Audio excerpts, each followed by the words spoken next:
Hey, Adam. What's up? You still hot up in her? Oh, now that we have headphones on, I'm even hotter. Wow, it's funny because yesterday it was hot and still is. It's going to get hotter and hotter, man.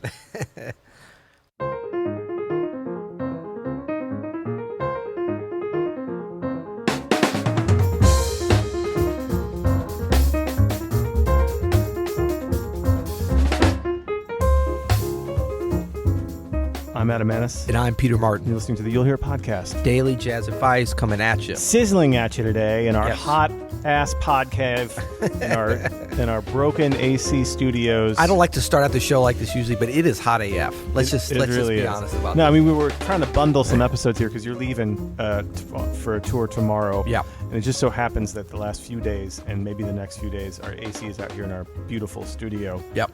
Being fixed. We're waiting for a part, apparently. Yep. But in the meantime, we're all... Like, it's 90 degrees in here, and it's muggy literally as heck. And for our international listeners that have actually gotten onto the metric system, unlike the U.S., it is, I don't know.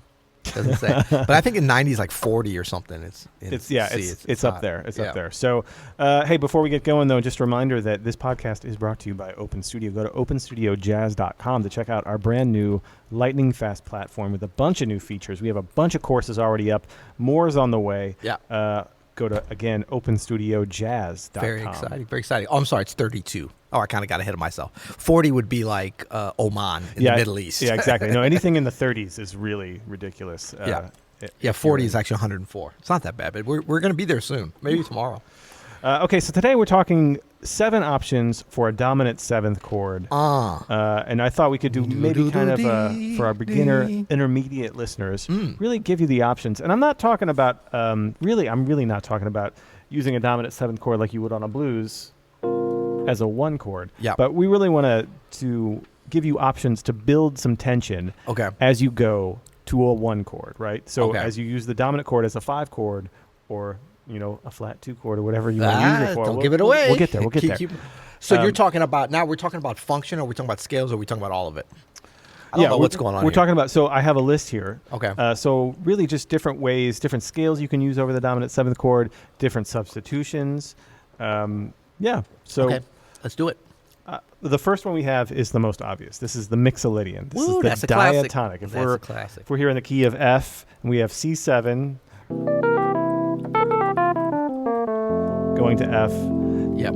Every note in that C Mixolydian scale is in F. So you really just stay on an F major scale for both. Yep. It is the most boring. It is the first one we learn. But it is the most, I think, in my opinion, can be the most challenging to make sound good. Yep. To really imply that there's movement from a 5 to a 1 takes some skill.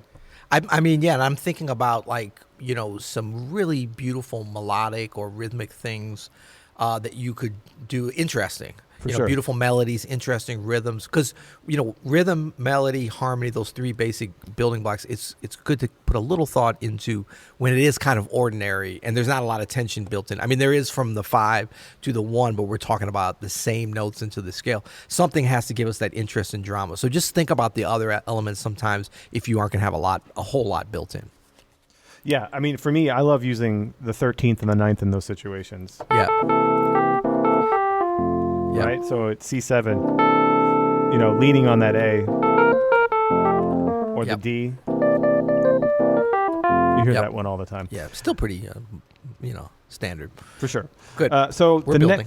next level is level. the Lydian dominant. Yeah. Pretty much the same scale, except we have that sharp 11 sound. Hence the Lydian. Also kind of tricky to really make sound great. Yep. Especially on the key station. Especially on everything is tricky to make sound great. The thing with the Lydian dominant, though, is once you get to some of these other ones that are down the list, you kind of sleep on the Lydian dominant. I like it. I do too, man. I like some of the shapes that you can get out of it. There's some nice triads. What was that? Was that F7 you were just doing? C7. C7. So you definitely got that D triad, the different inversions there that gives you. But also the like a D triad, but also a D augmented triad. Yeah. Yeah, And all totally. those things kind of give tension and have nice resolution points and sort of leading tones into that major. Agreed. Yep. So don't sleep on the Lydian. And if not you're a sleep. more advanced player and you don't use it because you're using other more advanced Because stuff, you're so hip. go check it out again. Yeah, and Uh, another part of the... That's a part of the Lydian dominant, isn't it? Oh, I'm No. sorry. I went to another. You No, just it's not. you went to the next one, which is a half hole. No, but this is Lydian. Oh, that is? Yeah. Sorry, I was in the wrong key. Yeah. So that's in C for C7, B flat, D, F sharp, and A. Yeah. Yeah, that's a great sound. So number 3 is the half whole scale, starting on C again. Just half step, whole step, half step, whole step, half step, whole step. Octatonic 8-note scale. We're moving into. Also known as the half whole diminished. That's also how I Absolutely. learned it. There's a million shapes for this one. Yep. A lot of tension built in there, a lot of alterations. But I think that the fact that this has the 13 still is what sort of sets it apart Exactly. from the other like tension heavy dominant scales. For this one, I don't really use it going to a minor chord because of that 13. Yeah. I mean, it sounds fine, but Yeah. It's a very peculiar sound. to me, it just sounds major. Yeah. Then the next one, though, is something I would use going towards a minor, and Yeah. that's the altered scale. Oh yeah. Because it has. So again, It's already the got alter- that. It's in the melodic minor family, 7th degree. Yeah. So in C, D flat, E natural, Yep. G flat, A flat, B flat. So it has that A flat. So it sounds great.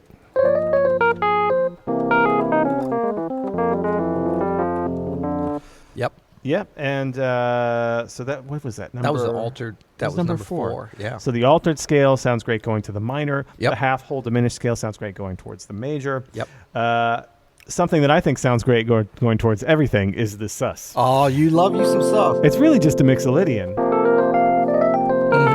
but it's all in that voicing, and Yeah. really you can kind of lean on different things. It doesn't mean you don't play the third. The major third is in there. It is in there, but it's like almost a different functional place, right? Yeah, the major third then becomes a source of tension. Right. Right. And you're playing with that fourth to third within the dominant. Totally. Look, he got so happy. He forgot look at him. You forgot it's 90 degrees up in here, man. I could just go. Yeah, I could go sus 7 to 1. All If day only you long. guys could see, or maybe they can, but if only you could see Happy Adam now. We're going to call it Suspended Happy. It's like Suspended. you're in the Willy Wonka. Remember the part where they float up and it's like happy little childlike Adam. Oh, come on now. Come on. Yeah. All right. So our next one is the classic tritone sub. Oh, come on. So Overdone and yet underdone. instead of C7, you It's like can a go bad steak. to a G flat 7. Yeah. You can literally substitute that C7. So if you're on a 2-5 in F, G minor 7, you can use Mixolydian. You know, a lot of folks might use like a G flat Lydian dominant, which is really just the altered scale. Mixolydian. When you talk about my Lydian? Oh, sorry. Okay. That's the classic substitution. Yep. One we talk about quite a bit, though, is the half step below the destination substitution. So if I'm on a G minor 7, this is my 2. Yep. Instead of C7, I might play E. Yeah. I like 7. that. And for that, you know, a half whole works. Maybe even like the altered. I like a open- sus sound on The that. sus. Oh yeah. Nice. A lot of nice options there. That was good. I kind of played it a lot and don't even think about it. But then when we talk about it, it's fun. No, I know you do. That's Yep. that's who I stole it from. Yeah. Cool. So check that out. Do we have a bonus one today? Come on, PM. What do you got? You got to have some kind of bonus. While you're thinking of a bonus, Yeah. a substitution you could do on a dominant 7th chord, I just want to tell everybody about the glossary. What do you guys know about the glossary? The glossary. The The jazz- glossary. Well, I wanted to tell them about the glossary because that's kind of your baby. All right, you tell them about the glossary. I'll think of a bonus Okay. one. I mean, the thing, so we have so much great stuff at Open Studio, and we want you to come visit us at our new home. Same great Open Studio, but we're at openstudiojazz.com. New sites, fast, great navigation, clean, easy to check out, easy to check in, all that kind of good stuff. But we have a nice little thing that a bunch of our members have been kind of picking up, and that's called the Jazz Glossary, which you, Adam, worked on with some of our other staff here, and it is just a very basic kind of primer for, well, it's exactly what it says. It's a glossary. It's like, so like if you're intimidated by terms or whatever, Adam lovingly and gently guides you through the scales and intervals. Very and similar to what we're doing today. Very similar to what we're doing, but better. Yeah, and it's one of our lowest price courses. It might even be our lowest. I don't know what it is, but it's very affordable. So it could be a nice little gateway, especially if you're on the beginner side. If you're advanced, it might be a little basic, maybe. They're 45-second videos on just this kind of thing. What's a mixolydian? What's an altered? What's a half-whole scale? Right. And you can see them. There's great notation with it. So check it out. It's a great addition. So my bonus for 7 options for the dominant 7th chord is, I think it's a Phrygian sound. I'm not that sure, but it's this. You're not even having your headphones on. Sorry. How are you going to hear? It got so hot. Cat took his headphones off. Did. This sound. Yeah, it's Phrygian. Yeah. Phrygian, right? Yep. So that's... It's like a D flat major 7 sharp 11 over C. Yeah, that's exactly the way I think about it. Super tense. That's what I use at the beginning of Caravan, because I think that's kind of what it is. I mean, I know it's diminished, but it's really like over C if you're playing in the regular key. But when you're in a part of your solo where you really want to build some tension. Yeah. Oh, yeah. The Phrygian? Is it Phrygian? It's the Phrygian. Phrygian. I know why you thought about that, because you wish you were in a refrigerator. A refrigerator. Yeah, anyway. Well, till tomorrow. You'll hear it.